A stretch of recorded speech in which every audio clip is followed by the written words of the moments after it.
Lewis House already on. Perfect timing. Okay. Let me see. I just waved at somebody accidentally. Let's get Lewis on. Lewis, you have to request to join. We're doing a conversation with Lewis Howes today. There we go. Did it work? Did it work? Hello, hello. Thank you for loving my book. What's Yay. up? Of course, you're behind your famous sign. In Subway, yeah. I can't. Everybody who does not know Lewis's sign, he has the fanciest recording studio look at it. It is the fanciest recording studio podcast It's not that fancy. I have ever seen in my life. It's and nice. I went there recently to do a podcast with you, and I was blown away by the level of glamour that is currently in your podcast studio. Well, I've been doing something for 7 years now, so it's like you finally got to step up after the 7th year. I mean, look at the lights. It's just very, unbelievable. We're having fun. Having fun. You're still in the office. You're not quarantined? I live 3 minutes away from my space, and there's no one in this building. They still have it open, but everyone's gone. So there's literally, we have it wiped down constantly. There's no one in here. So for me to just be able to come and do Zoom calls and Instagram lives and kind of have some space away from my dog and my girlfriend, it's a safe space. So if they shut us down, I'll go back home. But for now, it's good. So you're the only person that is leaving the house that I know of, which is, you must have a lot of mental sanity right now. I have a lot of peace in my mind. I'm also, again, it's literally one block. So it's almost attached to my house, I would say. It's like a guest house. It's like a guest house. It's like right. You go backyard and you got a guest house. And that's pretty much what this feels like to me. So this is my garage. It's your very fancy garage. Exactly. How are you doing? Congrats on 3 weeks. Congrats on 3 weeks in a row at the New York Times. It's an amazing book. Thank you. Incredible. I know. I'm really excited. It was funny because I was just thinking about the last time when you and I did your podcast, and I was talking to you about coronavirus and like what was going to happen, and that it was so crazy that that my book was coming out, and also your friend Dave Hollis's book was coming out. And both you guys hit the list. I was like, you guys are in the perfect time right now because you have publicity, you have an audience where most authors have nothing, and they're really struggling right now, especially in the last few weeks. Like, people are moving their dates. You were kind of like the last week. I know. I feel like you were the last week that could have like actually done anything.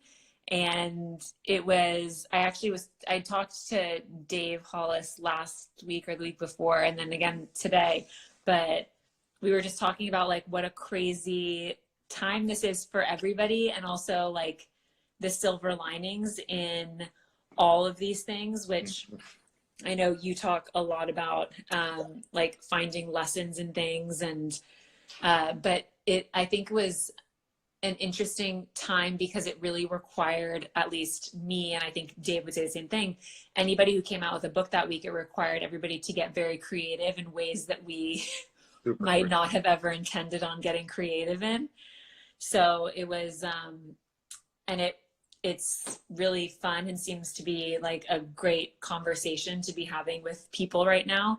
And also like the first time that I think, like I've been getting comments with people saying like, oh, I never would have picked up your book had I not been in quarantine and like thought about, and I'm like, that's actually amazing. Yeah, there's a lot of people who've been saying they might be moving their book launch and this and that over the next couple of months. And I'm trying to, if they want to move it, it's cool because they'll have other opportunities for a book tour, which you didn't get to do, I guess. Yeah. You might have to postpone. But I feel like this is the time where you have everyone's attention. They're not at work. They're online looking at what they can be inspired by, or resources or tools to help them with whatever they're going through in their life. And so I think you're perfectly positioned at the right time, in my mind. Thank you. Yeah, I think it's interesting that like there are a lot of people who have never spent time doing work, like inner work or doing work on themselves, that are now at home and having the time to really sit with themselves and do work on themselves. And forgiveness is one of those topics that, you know, we don't really talk that much about because it's not a very fancy or pretty topic, but it's one of those things that I think people are now able to focus on, or mindfulness. And, you know, what's the greatest lesson you've learned in the last couple of weeks of being in your home, or I guess backyard location? One of the things that I really learned, because I think that people are like, oh my God, I can't go get my coffee. I can't go to this restaurant. I can't go and I really realized that I don't really have those like daily thing. I mean, I work out every morning, but that's like, I can do that from home. And then the only place that I really miss going, that I usually go every day, is my mom's house. Right. You're not able to go over there? No, we went there. My mom wants to know what you've learned about yourself and your relationship. Me or you? She just asked, she's watching this Instagram live. And we'll get to that question right after this. But I really learned that I'm actually happy that I don't have things that I miss. My friends, of course, but I would say my family, like I do social distancing walks with my family, but I think not seeing my family members and my close friends has definitely been like, I don't miss a restaurant or, you know, a place. I think the routine thing was really important to have set in place right when this whole quarantine thing happened, because from the people that I've been able to talk to, those are the only people who seem to be having a little bit of sanity at all. Yeah, it's interesting. The quarantine has made me more focused on my routine. I've eaten cleaner than I've ever eaten before. I've worked out more consistently because I'm so mindful of having sanity and making sure I don't go crazy, and making sure that I can show up as a leader in a loving way for the people around me, my team, my family, just my audience, everything. And I'm like stronger than ever. I feel like physically. I'm going to the grocery store once a week, buying tons of food and just cooking it every day with my girlfriend. She's cooking mostly. I'm, you know, supporting, but she's cooking, and we're having fun together doing that. And, you know, I live in a apartment or condo building that has 40 flights. So last night we did 40 flights of stairs twice, up and down. And we did, you know, we're just trying to be creative with our working out, with our hanging out together, right? Also creating space so that we're not, you know, on top of each other all day long. That's why I think for me, like walking 1 block away, going to my recording studio for a few hours a day is very helpful for her to have her space to do what she needs, me to have my space to continue that routine. And it's funny because the only person I see is my friend who's my COO as well, but he's in the other room. I actually don't see him because he's in the other room.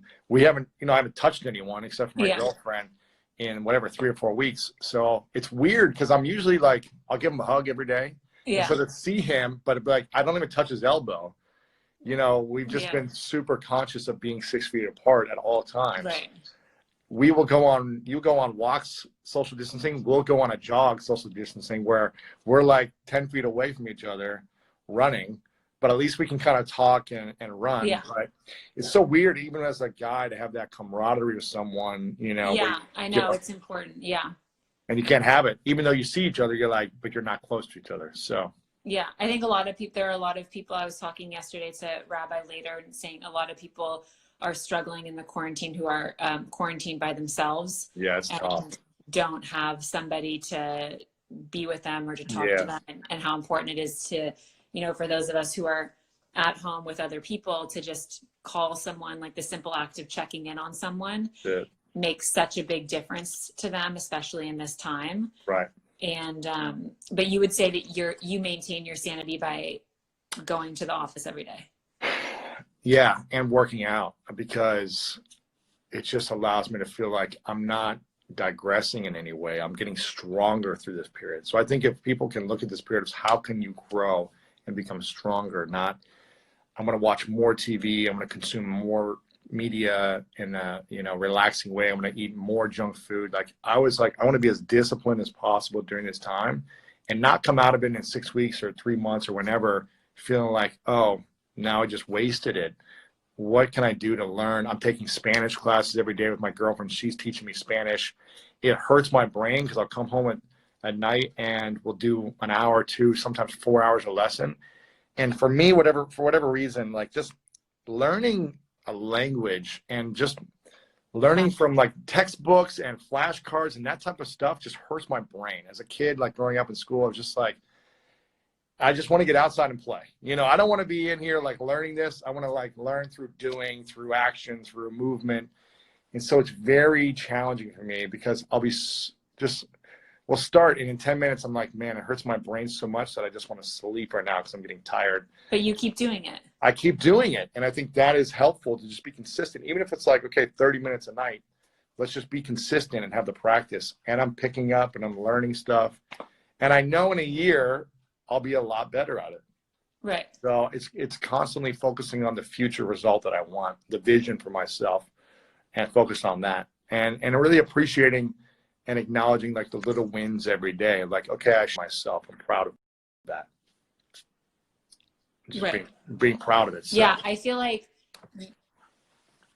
you're one of the only people that's going to be coming out of quarantine more fit than you were going into quarantine, because everybody's talking about like, I can't go outside, I can't work out, I can't, I'm eating junk food, I'm eating my 12th meal of the day, like, but you are just not, I wonder how maybe you can tell people how to get motivated to get on the same level that you're on right now. It's not, I don't know why I feel like now it's like a moment of like, I feel like it's a game for me right now. I feel like, listen, it's not a game for a lot of people. There's a lot of tragedy happening, but for me, in my environment, there's a lot of stress in the world. And whatever reason, when pressure happens, that's when I tend to get more focused. I think it's from my sports background of just being on the field or on the court. When the moment is there, it's like, okay, I have prepared for this. And so for me, I remember 2008 to 2010, I had nothing. I had, my dad was in a coma for many months. My grandfather just passed away. I had a surgery. I was in a cast for 6 months. I had no money. I was living on my sister's couch for a year and a half. Couldn't get a job. I didn't have a college degree yet. It took me 7 years to graduate. 3 credit cards I was living off of. And it was just like a feeling of helplessness and hopelessness. And I remember just saying to myself, I want to train so much, my skills, my financial abilities, my overcoming my fears so that I never feel helpless again when this happens. And so I feel like for 10 years, I've been preparing for this moment. And I just know that it's going to get worse before it gets better. Right. And the only thing that I can do is control how I respond to the situation. I can't control the situation. Right. And if I can create mini goals, like every week, I'm just doing week by week. How can I get through this week and be more proud of myself by the weekend than I was the previous week based on a few things. I'm going to practice Spanish every day. I'm going to train every day with the goals that I have in my training, and I'm going to eat super clean. And that's just the game that I'm playing for myself week by week right now. And I'm going to get a lot of sleep, like quality sleep. And I'm just not consuming media. Like I'm so focused on my mission of, in a time of crisis, we can consume media and be caught up in it, or we can be here to serve and be a solution. And I see you doing lives every day, and I'm freaking, just diving into as much as I can to add value. And that's what's getting me through it without stressing. That's really amazing. I think that there are a lot of people who, especially if you're at home and you don't have somewhere to go to every single day, who are really having a lot of anxiety. 2 days ago, I was doing a Instagram live with a woman named Caroline Welch, who did a book on mindfulness. And we were asking people at the beginning of the Instagram live, what, like in one word, how everyone's feeling. And everyone said, nervous, anxious, stressed, angry, like all of these different feelings that were all very negative. And I feel like you don't, like, you're not even like allowing yourself to have any of that. I had one day where I kind of freaked out when a lot was thrown at me. And I probably had like, maybe it's half the day. And I was like, okay, I'm feeling the weight of the world on my shoulders in this moment. And I just said, okay, I need to breathe. I need to disconnect from everything for a minute. And I need to breathe deep and meditate until I get back to a place of peace and centeredness. Because when I make decisions based out of anxiety and fear or worry or overwhelm, I make poor decisions. Mm-hmm. So it's just thinking, how do I get back to that place of groundedness and coming from my vision, not fear. And that's why it's important for me to have a game plan week by week of what am I committed to creating that my greatest self would be proud of. So do you do like a daily schedule or a weekly schedule for yourself? I'm doing a weekly schedule, and I just know every day I need to do a few things as a part of that game plan. Right. Working out, eating super clean. For whatever reason, nutrition has always played a role in my life, in the sense that I was the king of candy for my whole life. I mean, I still can out-eat anyone with candy bars and ice cream. I could have a whole bucket of ice cream and keep eating. And that's my kryptonite. So when I am in control of nutrition, it gives me so much energy. When I allow my nutrition to go off, I have energetic spikes. It makes me more moody. It makes me more anxious. I can't sleep as well. But when I am eating super clean, no sugar, no gluten, no dairy, it's like I just feel abundant. I have so much energy, and that supports my vision, and it supports me making better decisions. So I'm not perfect, but I just commit to those goals every week of movement, sweating out the anxiety, nutrition, making sure that I'm eating quality that fuel me, and learning a skill, learning something I'm afraid of, because I feel proud of the work that I'm doing through that learning. Spanish is, for me, it's been very challenging. I've been practicing it for 20 years. I haven't learned anything, so. You haven't learned anything yet? I mean, I know that, there's actually a lot that I'm picking up, and I'm like, yeah, I studied this in high school and college, but yeah, My aunt Melissa is also spending this time to learn a language. And I think that it's because you don't need that long actually to learn a language. And this is such a great time to spend doing that. I also, just to touch on what my mom was bringing up earlier, you and I are both in our quarantine homes. I think we're used to being social people and having routine outside the house. I know you go to your studio, but you don't interact with people the same way. And you're home at your place with your girlfriend. Are there certain things, because my mom was sending, there are all these articles going around, like, and also memes, which I think memes right now have never been funnier, ever. And everyone's talking about getting to a point where you're going to start killing your family members or your significant other by just being driven insane by them. Are there certain things that you're learning about yourself? Unfortunately, I feel worried for a lot of people, because I keep hearing the stats that domestic violence has been increasing.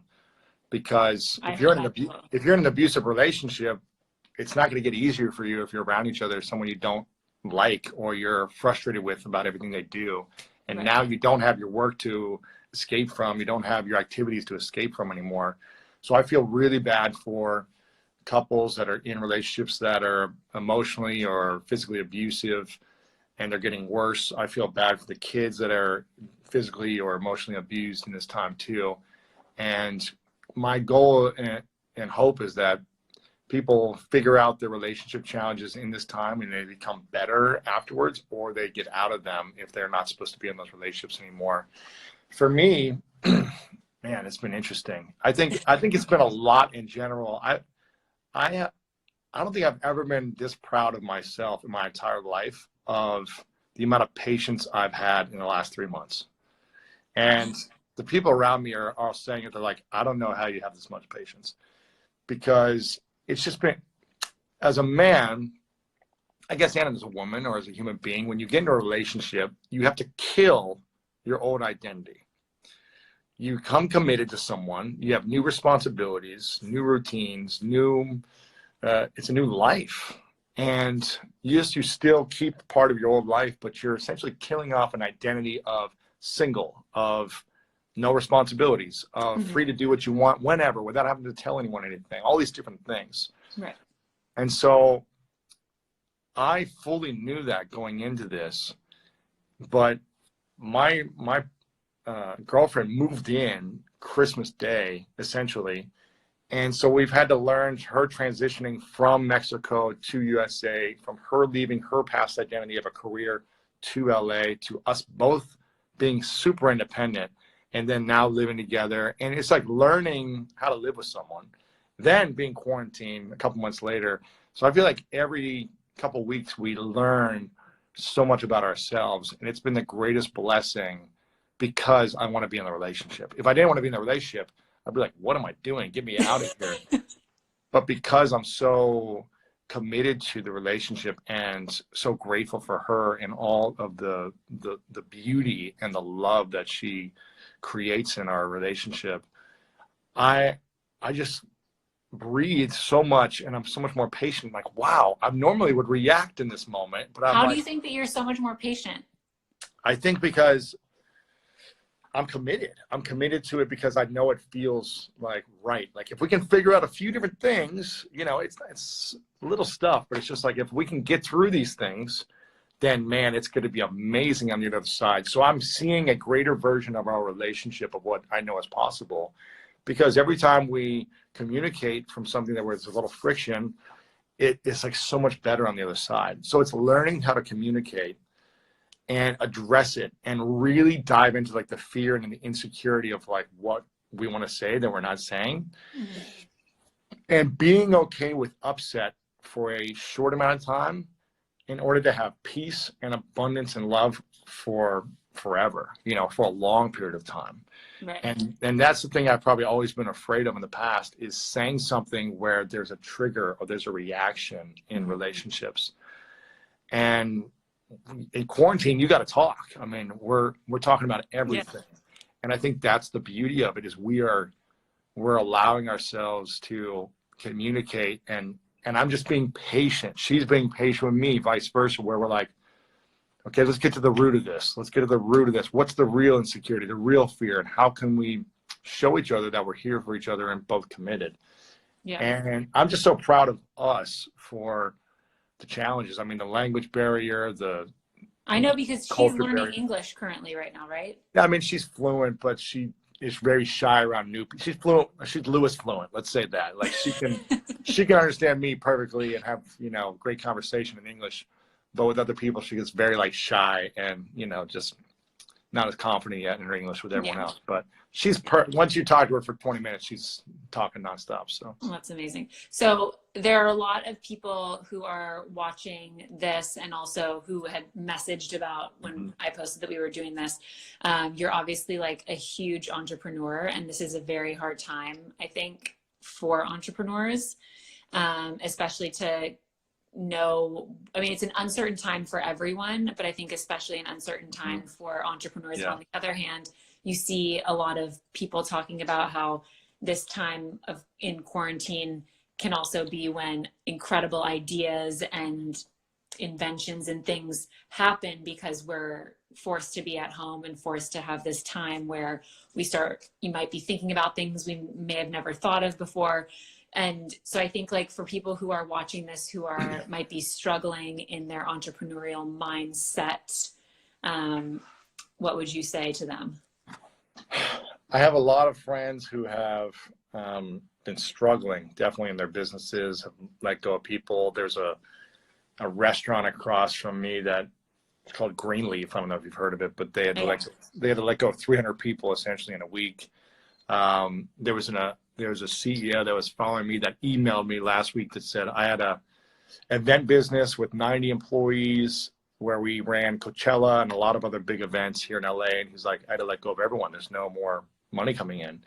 And he was the CEO and founder. So I think my sister's an event planner, right? So it's like, she's coming to me and saying, hey, how can I help do online events now and help coordinate these things? So I think retail, here's what I think. I'm really grateful that I got into the online world 10 years ago, because that's all I knew at the time. And I've just been leaning into that. I feel like if you're an entrepreneur, you can't rely on the physical world only anymore. You can't rely on just retail anymore, or certain offline events, or one revenue stream. And I think if you're an events business and that's all you have, you're done right now. If you're a speaker or a traveling comedian or magician or comic, you are limited with one revenue stream. So I think now is the time to get creative in how you can have at least two revenue streams. If you have physical products in a retail location, you've got to learn how to be in the digital world as well, because I believe this will happen again. It may be 10 years, it may be 3 years, we don't know.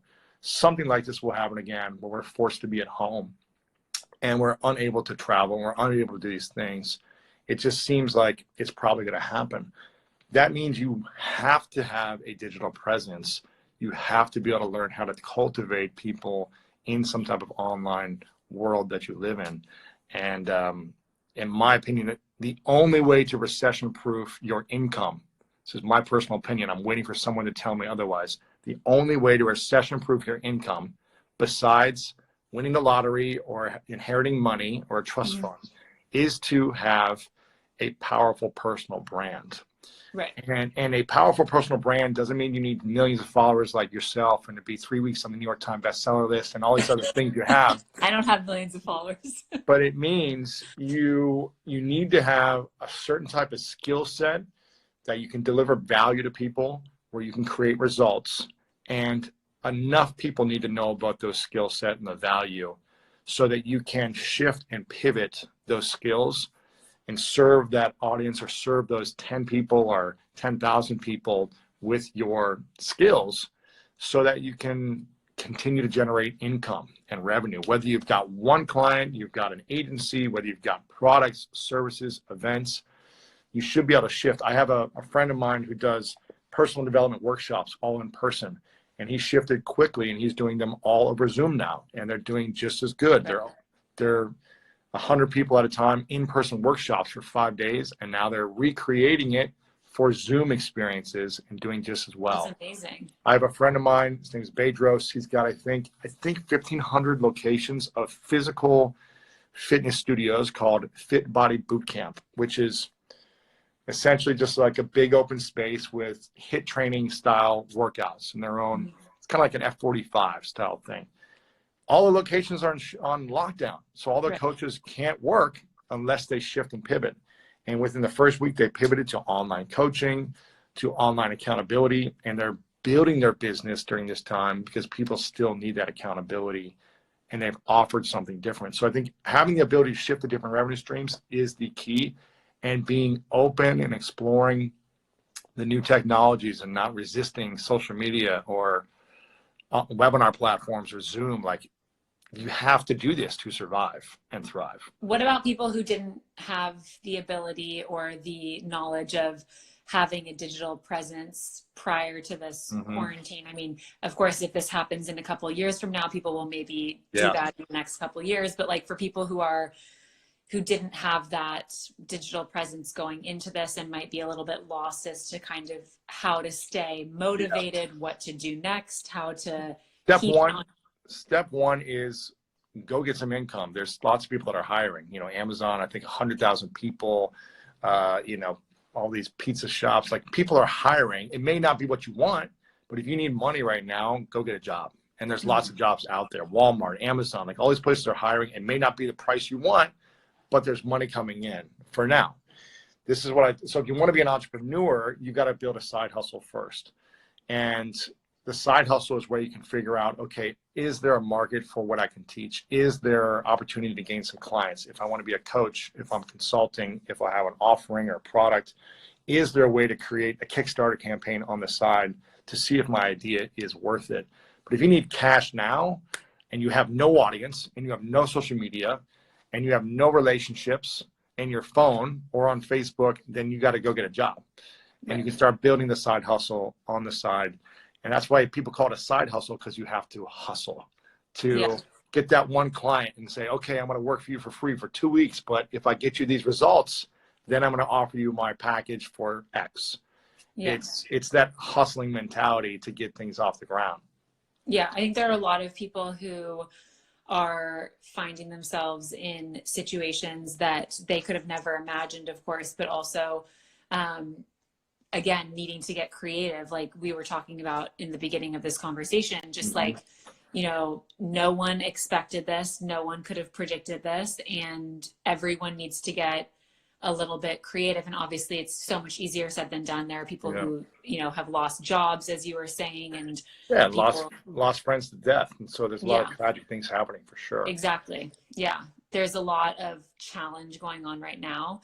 And you're also always somebody who always is able to find silver linings in everything. I just had to. I mean, I think that's just kind of my nature of the years, because I feel like otherwise you're suffering, and I don't want to suffer. I think I suffered for so long in my life that it was just never fun to find to have the opinion of like, everything's against me. Everyone is against me. No one believes in me. No one's out there to look for my best interest. I'm not good enough. I suck. I'm ugly. I've got 8 missing teeth. I've got Invisalign in because I've got 8 missing teeth, and I'm like, no one likes me because I got a weird smile. Like, we can always beat ourselves up over what we don't have. And instead, start focusing on our greater self, our greater vision for what we want, and say, what can I do as a game plan to go make it happen one day at a time? And I also am just so focused. I interviewed Dr. Laurie Santos, who's got a podcast called The Happiness Lab, yesterday.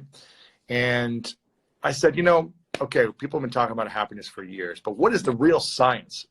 Because a lot of people talk about this woo-woo-y, fluffy stuff, positivity stuff, but what's the real science? And she said gratitude is one of the top 3 things that makes people happy.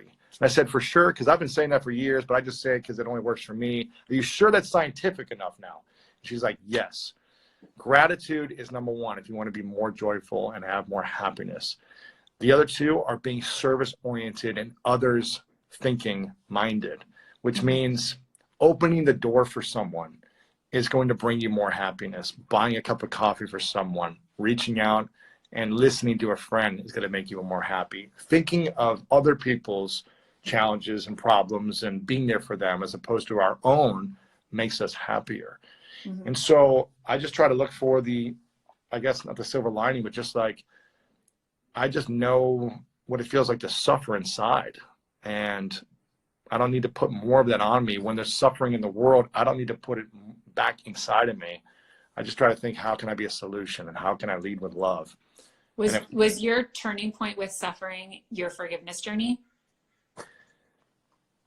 Yeah, that was definitely, I suffered my whole life. I couldn't fall asleep. When I talked to you about this in our interview and in the book, I couldn't fall asleep my whole life. I would sit there for like an hour and a half every night, just kind of ruminating. And I didn't even know what I was really angry about or anxious about. I was just anxious and angry, and I felt like I needed to prove myself all the time to people, as opposed to doing the things I wanted because I wanted to, inspire myself. I was always trying to prove other people wrong as opposed to prove myself right. And when I finally forgave everyone, when I talk about sexual abuse in your book, when I forgave that experience when I was a kid, when I forgave my dad and my mom, even though they're amazing, but there's always things that they hurt us in, whether they know it or not. When I forgave them, when I forgave my siblings, when I forgave friends, classmates, teachers, like all those things we remember that people said when we were younger to us, when I forgave everything, it was like, man, I had a sense of peace that I never felt. And it took me till I was 31 years old to really get there.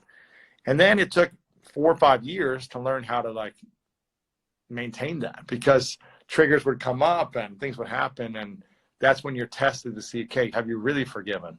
Right. Or is it still like, are you still angry or resentful? And I think that's where I feel I'm more patient now than ever, because I have forgiven. Right. And I wasn't a patient person before because I was always angry and triggered. And now when my, my girlfriend or someone will have a challenging conversation, I'm not like, oh, what's going on? Or screw you, or you don't understand me. I really try to seek to understand a lot more. I'm not perfect, you know, but I seek to understand a lot more and just, okay, let me listen. And the greatest exercise that I've learned to not react, like this is a skill that I've just started to learn in the last couple of years, and I'm mastering it more and more, and it's unbelievable. Just a practice of, okay, when I'm in an uncomfortable situation where I feel like my anger is coming up, my heart is palpitating, I want to react or say something or defend myself, I literally imagine like that anger and that pain in my chest, and I will take it out of my chest in my mind. I'm not doing this in person, but I'll take it out of my chest in my mind, and I'll have it over here next to me and kind of look at it. It's like, okay, the anger is not in my chest anymore, it's outside of me. And I just kind of, for a moment, I'm like, okay, that's my ego that's hurt. That's my ego that hasn't forgiven. That's my ego that's triggered. That's my ego that's, you know, whatever.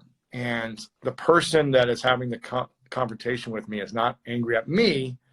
They're angry at my ego, or they're having an issue with my ego. Mm-hmm. So it allows me to distance myself from that and breathe and be patient and not just react. And it may be a weird exercise, but for me, that's something that works, is to kind of distance my ego from my heart so that I can just listen and not feel like I need to defend myself, I need to be right, all those things. So do you just like you take a few breaths or walk around the block, or how does that work? It's like momentarily. It's like I feel myself wanting to defend myself. Right. And wanting to be right. And I know I'm right type of mindset. And it's just like, take a deep breath and try to be aware that it's happening, and then distance myself from my ego. And it's kind of like a momentarily thing, but it takes tremendous practice for me. Yeah. And it takes having the practice of forgiving over and over again the past, so that I just don't need to react anymore. Yeah.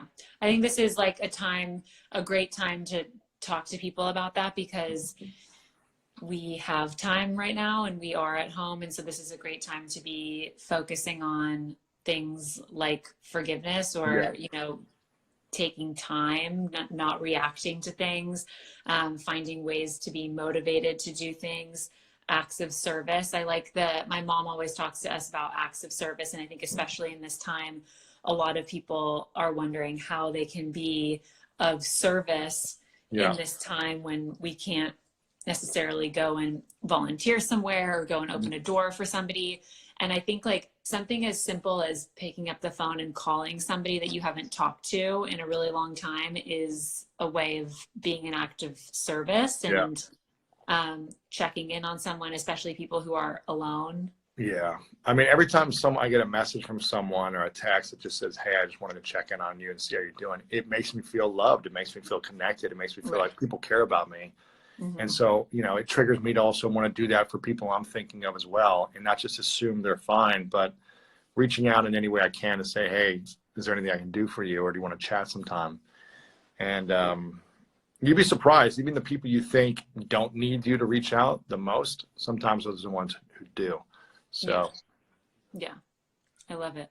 Yeah. Well, thank you so much. This was such a great conversation. Have you had a final thing for you? I'm curious, have you had to learn more patience in your relationship since this time, or do you feel like you guys have just been smooth and everything's perfect and newlywed life is amazing and quarantine can't get us down? And I luckily have I have set up structure for myself every single day, which I think like if you have a routine with, you know, that you can set up for yourself, that helps whether you're by yourself or with another person a lot. And then also doing things together. Like today it was laundry day and house cleaning day. So we'll do a lot of those things together, and I'll like vacuum and do the laundry, and he'll do cooking and the kitchen cleaning. And so we kind of divide things up, and we did that. Like I watched somebody do a video on dividing up like house chores and house responsibilities in this quarantine time. And so that's actually been very like a great bonding thing for our relationship. Yeah, I was cooking last night with her, and I was helping out with everything, and I'm just like, how can I help here? How can I help clean? How can I do everything, you know? Yeah, it's interesting because Chris will still try to be like, do you want to watch this and learn how to cook? I'm like, I mean, I will for like a second.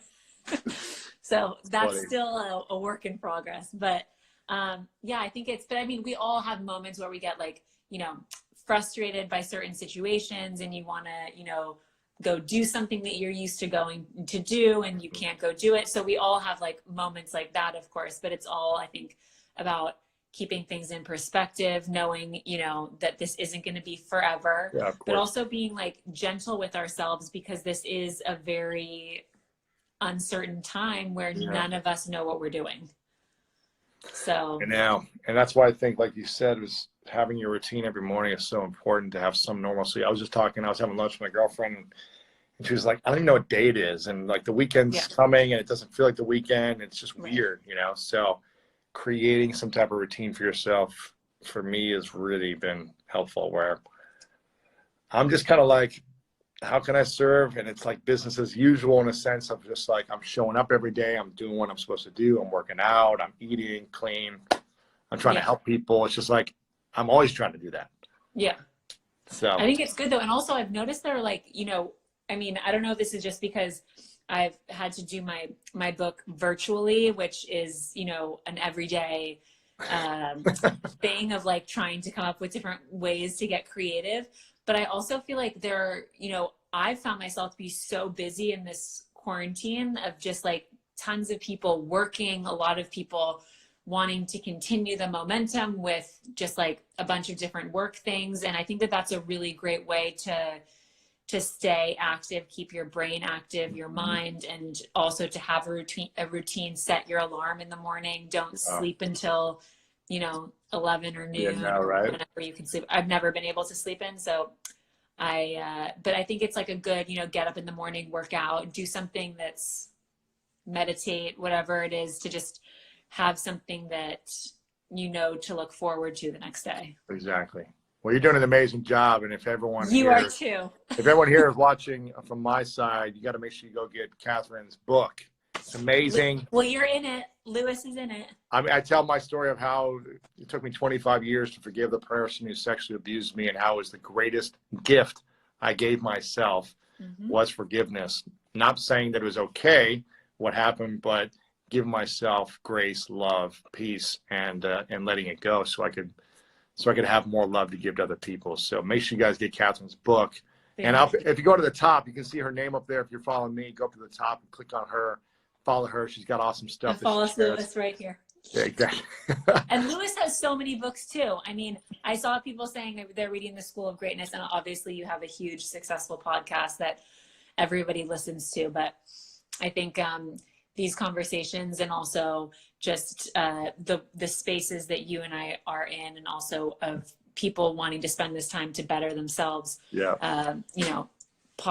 Your podcast, your books are also great ways for people to be spending their time working on their inner homes, as my mom always says. Yeah, your mom's a smart woman.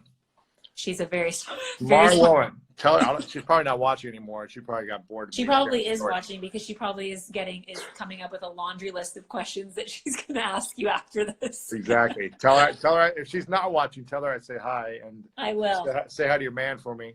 And, I will. I'll tell him. Keep me posted. Everyone go buy her book. It's amazing. Thank you. Have a good night. We'll see you, Kathy. Bye.